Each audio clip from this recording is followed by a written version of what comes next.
Boa tarde a todos que estão aqui presentes, aqueles que estão nos acompanhando na internet, nos seus lares. É um prazer estar aqui com vocês mais uma vez.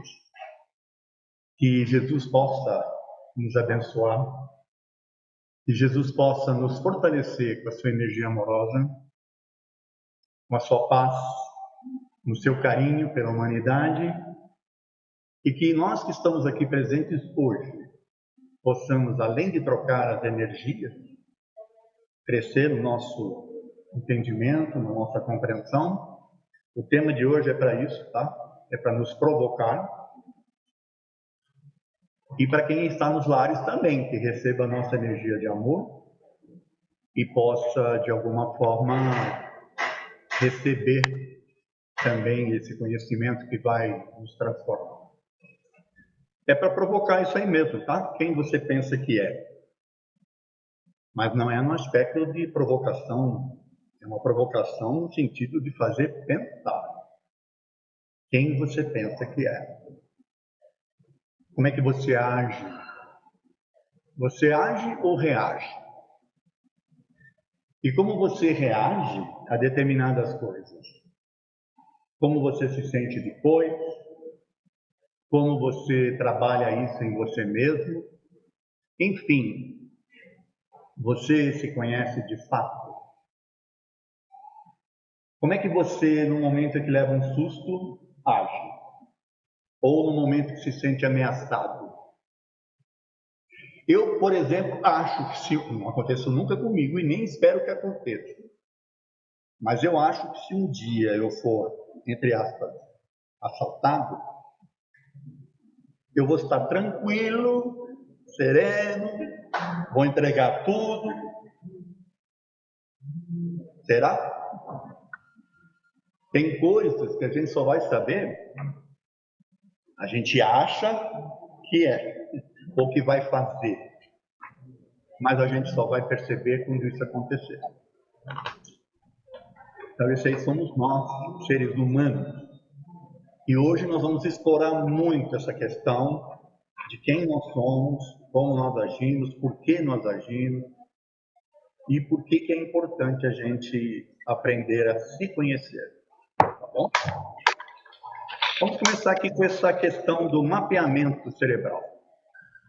Olha essa imagem, que impressionante que ela é.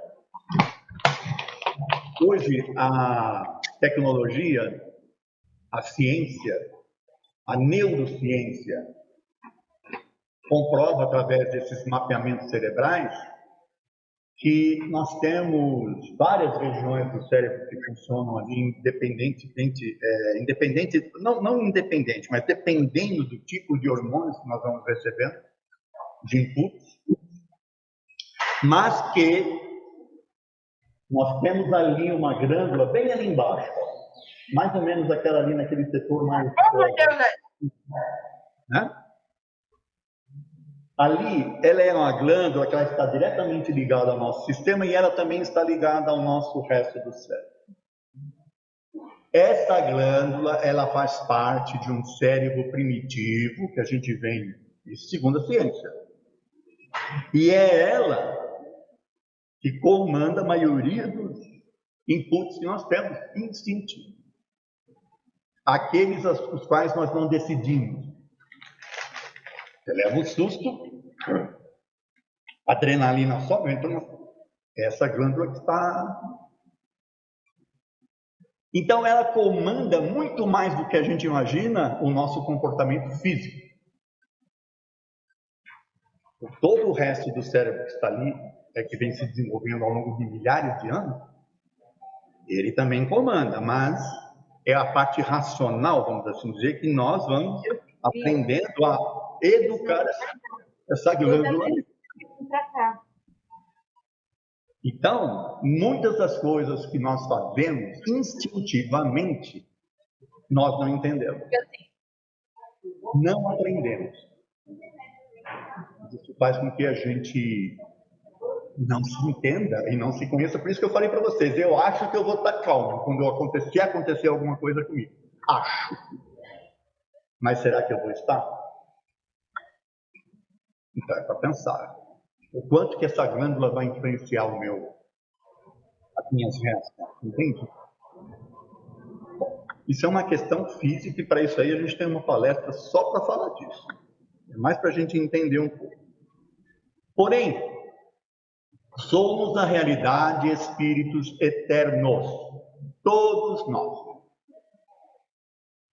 O que isso significa? Significa que isso aqui é uma roupagem momentânea que nós vamos deixar um dia e nós vamos seguir como almas, tá? Como já estivemos aqui antes. Aí já é uma outra crença que é a questão da reencarnação. É tema também para outra palestra. Mas aqui agora tem que a gente entender isso. 40 pessoas online, 48. Milena, estou te ouvindo. É você também? É, Milena? Sim, sou eu, desculpa. Falando com o Ricardo. É você ou é a minha mentora querendo falar comigo?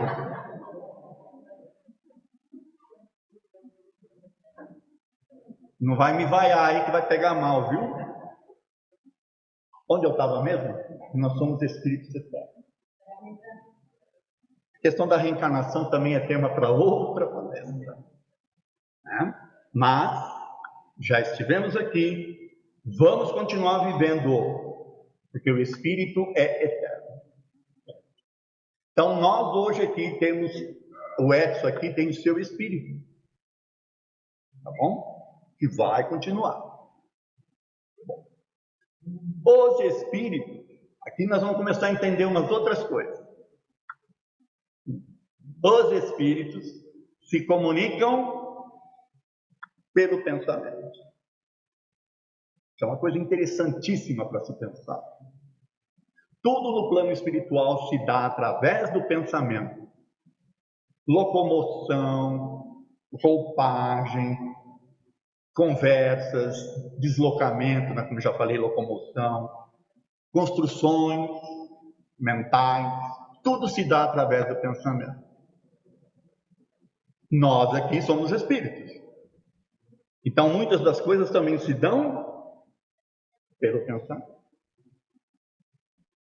Já deve ter acontecido com vocês estarem pensando numa pessoa, daqui a pouco ela te liga. Por quê? Coincidência? Ou foi uma comunicação? O pessoal chama de telepatia. Nós estamos informando para vocês aqui que é o espírito. Primeiro a gente não pensa para depois tomar uma decisão? Não é isso que acontece? Quando a gente não leva um susto, lógico. Mas se eu quero tomar uma decisão racional, eu não penso nela primeiro e depois eu ajo? Pensamento.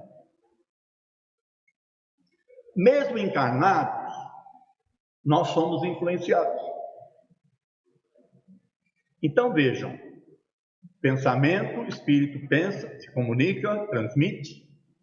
Aquele meu irmão que eu liguei de manhã, né? Ou que ele me ligou porque eu estava pensando nele, transmissão de pensamento, e a gente recebe então essas influências, tá? Porém, no nosso caso, além da influência espiritual dos pensamentos, há também as influências do meio, daquilo que eu escolho assistir, dos filmes, sei lá, do jornal, telejornal, das conversas, das situações, da onde eu me situo. Então eu recebo também.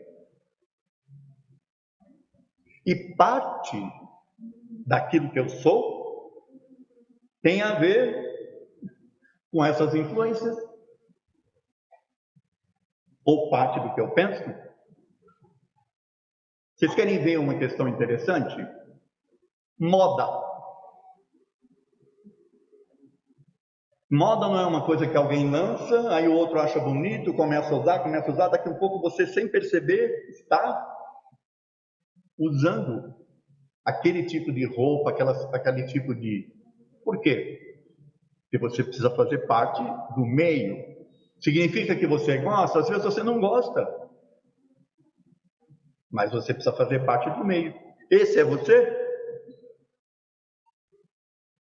É isso que eu estou querendo dizer. Muitas das nossas ações, inclusive, a gente faz em função dos outros. Ou para agradar, ou para atender uma determinada expectativa, ou para sobreviver, né? Certo? No ambiente de trabalho, você tem que agradar o chefe o tempo todo. Somente se o chefe for um beócio, né? Desses que se acham. É você se violentando para se manter. Esse é você? É a pergunta que eu faço. O quanto de você no seu ambiente de trabalho, de fato, é você ali? E o quanto é o personagem que você criou para sobreviver? Estou falando também de trabalho, mas tem outras coisas também no nosso dia a dia. Olha essa questão aqui que o Kardec fez aos espíritos. Influem os espíritos em nossos pensamentos e em nossos atos? Muito mais do que imaginais, influi a tal ponto que são eles que vos dirigem e vós nem o percebeis. Olha que interessante a questão 459. Olha, os espíritos nos comunicam por pensamento, como a gente já falou aqui. Eles se comunicam conosco. Aquele meu irmão que ligou para mim porque eu estava pensando nele. Como é que foi isso? Espírito, né? Então tem mais essa questão, a gente ainda recebe as influências do plano espiritual. E a depender do meu comportamento, dos meus valores, daquilo que eu anseio na minha vida, né? Do que eu penso, do que eu trago para o meu mundo interior, eu recebo também essa mesma. Você já deve ter ouvido falar em lei de atração. Você atrai aquilo que você pensa. Então está aqui a questão. Aí, vem isso aqui. Será que você é mesmo quem você pensa ser? Está ali uma moça com duas máscaras. Às vezes você tem que colocar máscaras para viver. Como eu citei aqui no exemplo do chefe, ou numa convivência, você vai se inserir num meio, não gosto de falar isso, mas acontece. Você vai se inserir num meio onde as pessoas são falsas. Você vai se abrir lá? Ou você vai se proteger? Vai colocar uma máscara? De repente até compactuando com aquela conversa para não ficar fora do... Mas não concordando.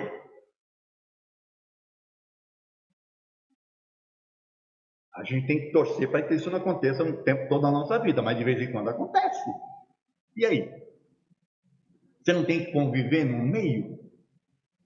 Não tem que ser simpático, coisa desse tipo? Aí você volta às máscaras. Porém, se eu não sei quem eu sou de fato, se eu não trabalho isso em mim, se eu não sei dessas coisas que eu estou falando aqui hoje, e não faço o exercício, eu vou fazendo isso e chega uma hora que tudo se confunde em mim e eu não sei quem eu sou. Entende o que eu quero dizer? E eu começo a sofrer por coisas que eu fiz, às vezes, sem querer fazer, eu fiz para poder agradar. Aí eu sofro. Olha essa questão. Quando duas pessoas se encontram, há, na verdade, 6 pessoas presentes. Cada pessoa como vê a si mesma. Cada pessoa como a outra vê. E cada pessoa como realmente é. Essa frase aqui é do William James, que é um psicólogo, um dos primeiros psicólogos americanos a dar um curso de psicologia lá em 1800 de tralalá. O que acontece? 2 pessoas se encontraram. 6 pessoas se encontraram. Eu como eu acho que eu sou, a outra como ela me vê e eu como de fato sou. Olha que coisa interessante. Por que o William James cunhou essa frase aí? Porque ele observava o comportamento e ele sabe dessa característica do ser humano. Então, quando eu estou conversando com uma pessoa, eu acho que eu sou de uma determinada forma, eu acho que para aquela pessoa eu sou assim. Mas será que ela pensa o mesmo de mim? Eu acho que eu sou uma pessoa bacana, que isso aqui. Será que ela pensa a mesma coisa sobre mim? E vice-versa? E mais, quantas das coisas que eu falei para ela ou ouvi dela são de fato coisas que você gostaria de dizer? Falou para manter a relação, né? Então, William James aí faz uma provocação. Como você pensa que você é, como o outro te vê e como de fato você é. Esse de fato como você é requer, né, uma análise mais profunda de si mesmo. E aí vem essa questão do porquê que é importante a gente se conhecer. Eu coloquei essa imagem aí porque ela vai refletir os vários personagens que existem em nós, a depender das situações, dos momentos, daquilo que eu preciso conviver, daquilo que eu preciso fazer. São poucas as pessoas que conseguem se manter autênticas no mundo, assumindo quem são de fato, sem provocar problemas. Então a gente, como eu já falei, coloca as máscaras e depois você se confunde quem é você. Senão os psicólogos não estariam aí, né, incentivando as pessoas a buscarem o autoconhecimento. A coisa é tão séria que está aí todo um estudo sendo feito para isso. Olha essa frase aqui. Conhecer os outros é inteligência. Conhecer a si próprio é verdadeira sabedoria. Controlar os outros é força. Mas controlar a si próprio é o verdadeiro poder. Lao Tse. Olha, quantos milhares de anos ele cunhou essa frase. Conhecer os outros é inteligente. É bom você conhecer as pessoas para saber como é inteligente da nossa parte, né? Como você vai lidar com elas. Ó, com essa aqui eu vou ser mais falso, com aquela ali não, eu vou ser um pouquinho mais verdadeiro, com essa aqui eu vou ter cuidado em falar determinadas coisas e por aí afora. Isso é inteligência. Agora, conhecer a si próprio é que vem a verdadeira sabedoria. Porque aí você vai saber como agir quando você for provocado, quando você receber determinadas coisas e não vai sofrer por causa disso. Mas controlar os outros é força. Agora, controlar a si próprio, que é a coisa mais difícil do mundo, aí está o verdadeiro poder do ser humano. Mas Edson, como é que é controlar a si próprio? Você não acabou de falar que tem uma glândula que nos impulsiona a fazer coisas de forma automática, instintiva? Eu não controlo isso. Esta parte não. Mas depois você não controla?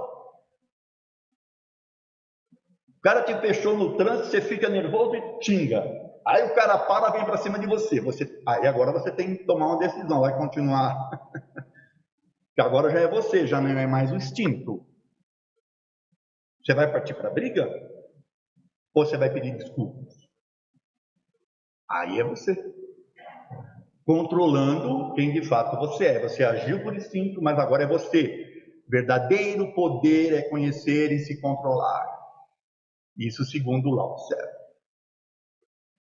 Nesse exemplo que eu usei aqui, é básico. Né?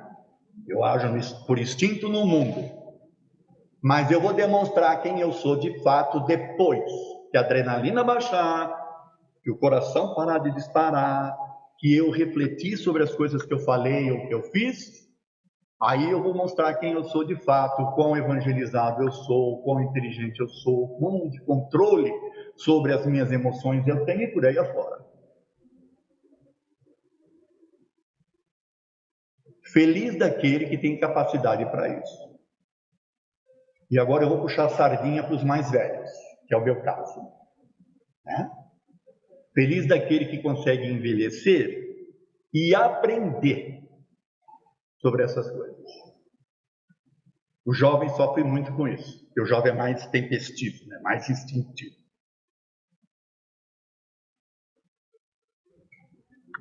Quanto do que você pensa é mesmo seu?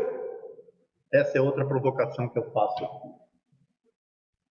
O quanto do que você tem de valores, o quanto que você tem nas questões morais, o quanto que você tem no seu comportamento, do tipo de roupa que gosta de usar, da forma como fala, como age, o quanto tem de você e o quanto tem daquilo que você absorve do mundo para agradar o mundo.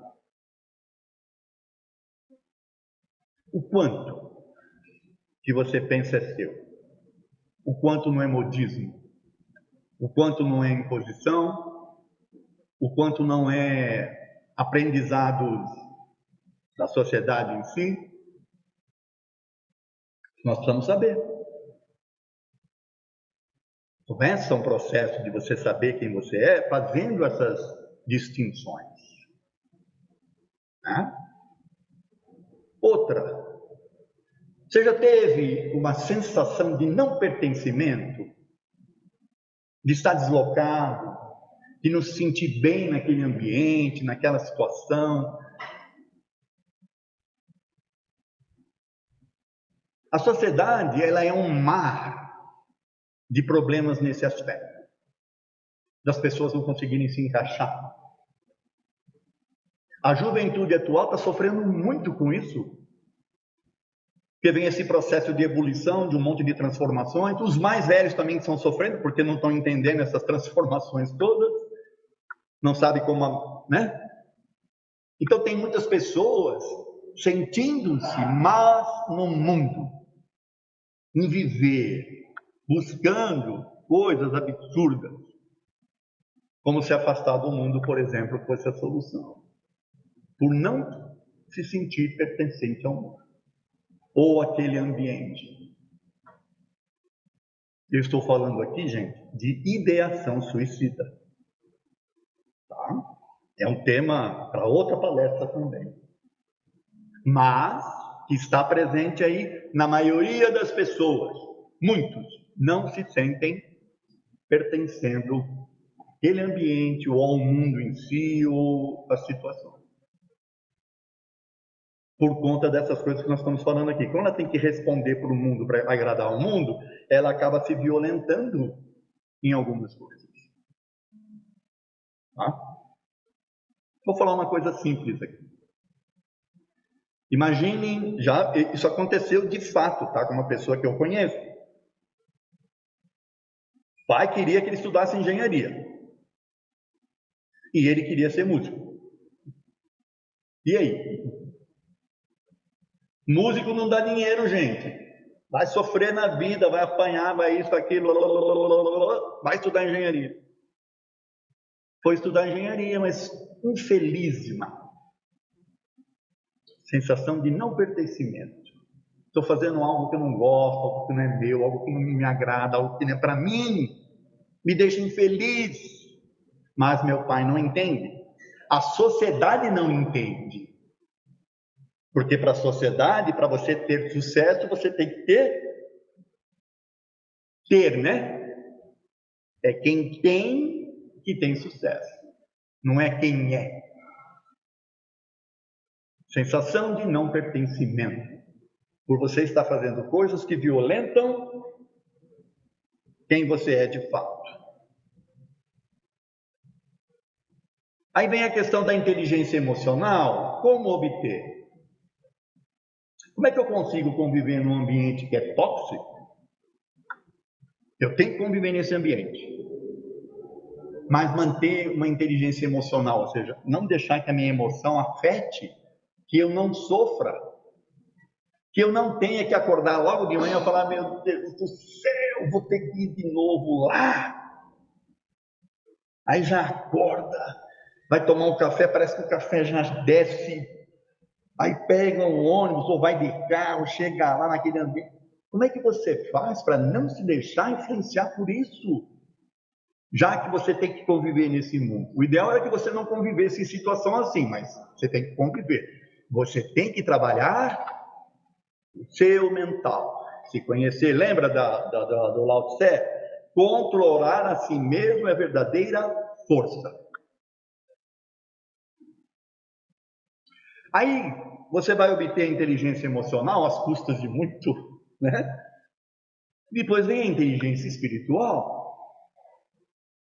Nossa, o que é a inteligência espiritual? Ela é diferente da emocional? É, porque a emocional é aquela em que você controla as suas emoções diante do mundo e não sofre. A espiritual é aquela que faz você entender que você é esse ser espiritual, que extrapola o mundo. Aí, quando você chegar nesse nível de entendimento, pode ter certeza que você não vai sofrer tanto. Que você tem uma consciência espiritual. Uma coisa vai levar a outra. Né? Bom, como fazer para se conhecer? É a primeira pergunta. Não é você ficar olhando no espelho, ver se tem ruga, se não tem. Isso aí é você se conhecer seriamente, né? É intimamente. Olha essa frase. Ninguém se conhece tão bem como aquele que mais desconfia de si próprio. É do Marquês de Maricá.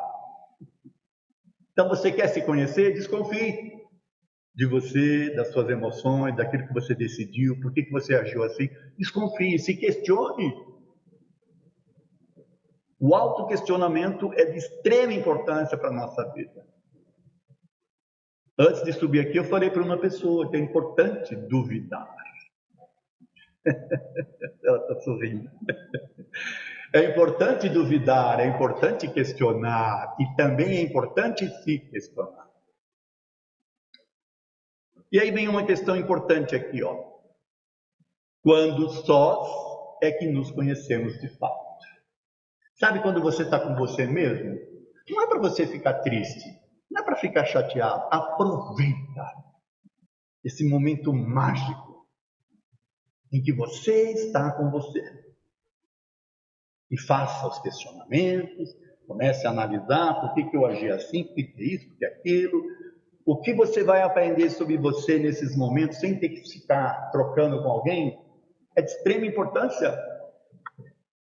Aproveite, seja feliz na sua solidão e se conheça. Ali você não tem julgamentos, não vai ter gente para apontar dedos, não, é você com você. Que momento mágico. Naturalmente que a gente está falando aqui você com você, mas vai ter as influências, então vai depender de você também cortar o vínculo, né? Tanto espiritual quanto dos modismos, das ideias e por aí afora. Olha aqui o Kardec falando, ó. Estude a si mesmo, observando que o autoconhecimento traz humildade. E sem humildade é impossível ser feliz. Olha, vamos voltar aqui?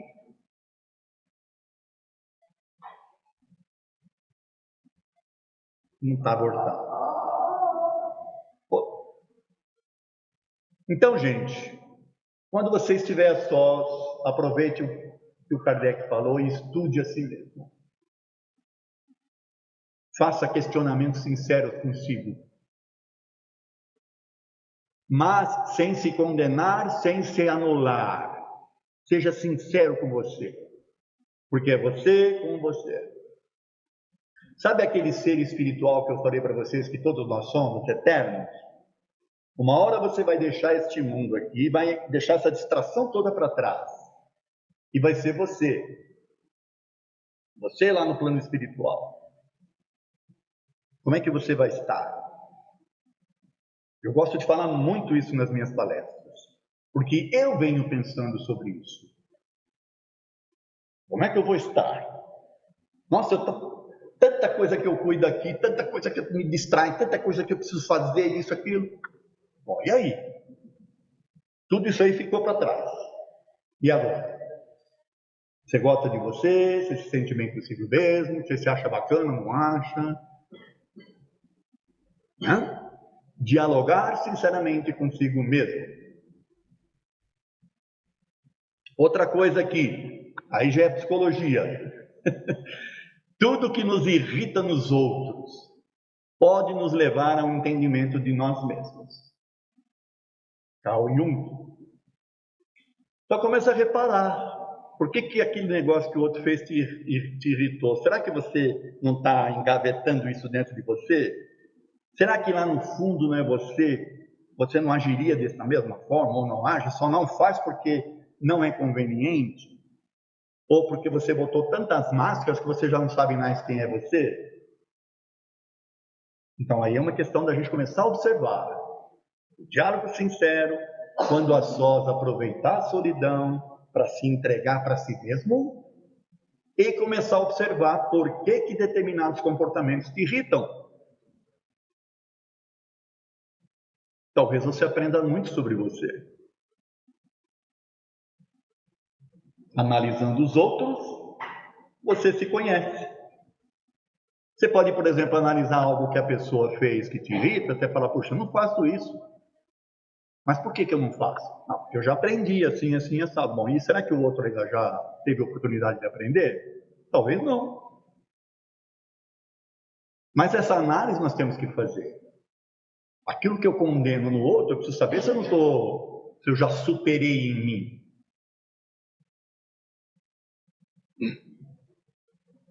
Olha isso aqui. Considero o conhecimento de si mesmo como uma fonte de preocupações e de inquietações e de tormentos. Por isso eu me frequento o menos possível. Esse aí é o Anatoly Frank, está fugindo de si mesmo no mundo, ele está distraidão com o mundo, fugindo de si mesmo. Ele não quer se autoconhecer, ele acha isso aí muito perigoso.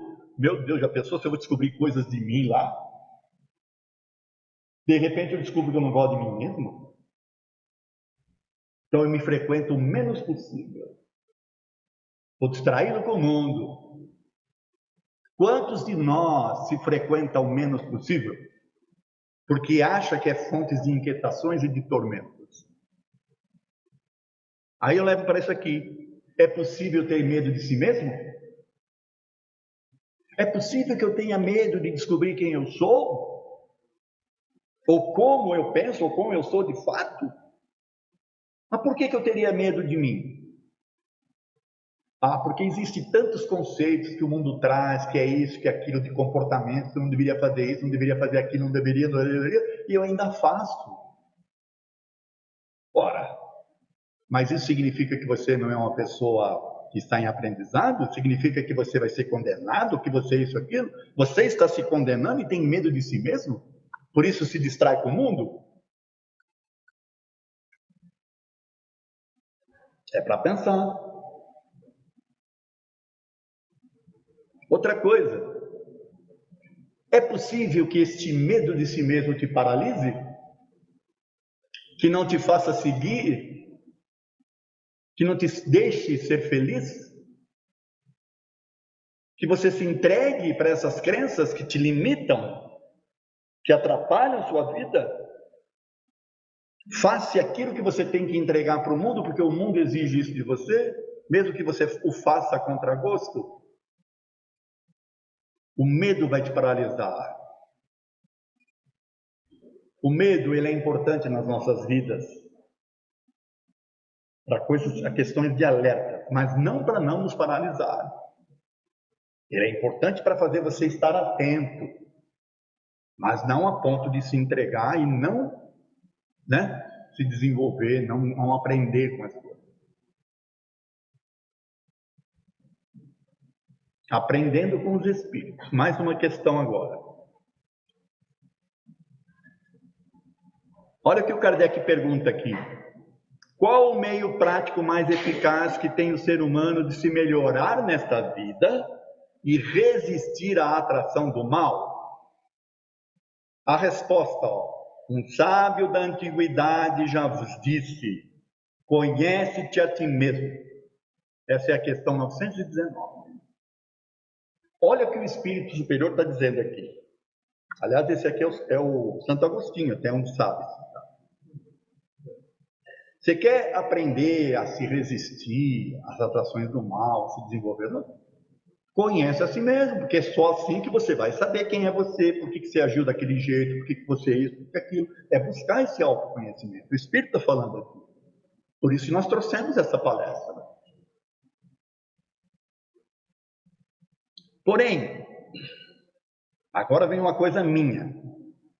Para você se autoconhecer, é preciso se aceitar e gostar de si mesmo, do jeito que você é. Aliás, do jeito que você pensa que é. Porque pode ser que você seja muito mais e você está escondendo. Você pensa que você é uma coisa, mas se você fizer esses processos, de repente você vai descobrir coisas lindas sobre você. Você pode se apaixonar por você, sabia? Aliás, não tem uma música que fala, eu me amo, não posso mais viver sem mim. Parece uma música, né? Ora, quem é que cuida de você se não é você mesmo? Quem cuida da sua casa mental, quem cuida das suas emoções, são os outros ou é você? Lembra do Lao Tse? Controlar a si própria verdadeira força ou verdadeiro poder. Então você precisa gostar de si mesmo do jeito que você é, porque Deus apostou em você. Ele acreditou em você, Ele te deu oportunidade de viver e tudo. E eu acho que Deus não se equivoca. Senão não seria Deus. Nunca é demasiado tarde para seres aquilo que devias ter sido. George Sand, que é esta moça que aí está, que na verdade é um pseudônimo esse aí, tá? Ela é uma escritora, que esqueci o nome dela agora. Ela era uma escritora francesa que se apresentava e se vestia como homem para apresentar os romances dela para poder ser aceito na sociedade parisiense. E fez maior sucesso. Aí, de repente, ela decidiu assumir quem ela era. Nunca é tarde demasiado para você ser aquilo que deveria ter sido. Hã? Aí vem uma questão aqui. O Espírito Eterno. As lições também. Você acha que um dia vai acabar o meu aprendizado aqui na Terra? Não, eu vou continuar aprendendo. Meu processo de desencarne, por exemplo, vai ser um aprendizado maravilhoso. Né? A minha reentrada no plano espiritual, aprendizados maravilhosos. O Espírito Eterno e os aprendizados também o são, as lições também. Nunca é tarde para aprender coisas novas e principalmente para aprender sobre você. E aí, estou quase encerrando, para pensar o quanto que você mesmo se anula, com base em tudo que está aí na sociedade, o quanto que você se fecha e não se oportuniza a conhecer. Concluindo, vou fechar aqui, tá? Com outra frase. E essa aí é para vocês levarem com vocês para pensar. Quem olha para fora, sonha. Quem olha para dentro, desperta. Olha que fantástico. Você está olhando para o mundo, para fora, para as coisas, isso, aquilo, você está sonhando com as coisas. Você isola o mundo, isola essas coisas e olha para dentro. Aí você vai ter oportunidade de despertar. Lembra de quando você está só? Você aprender a se gostar, estar bem consigo sozinho? Nossa, tem gente que sofre tanto na solidão. Por quê? Não aprendeu a estar consigo. Precisa das distrações do mundo. Está sonhando, porque está olhando para fora. Então, é essa frase que eu quero que vocês levem com vocês. Quem olha para fora, sonha. Quem olha para dentro, desperta. Ok? Agradeço a atenção de vocês. Tá bom? Muito obrigado.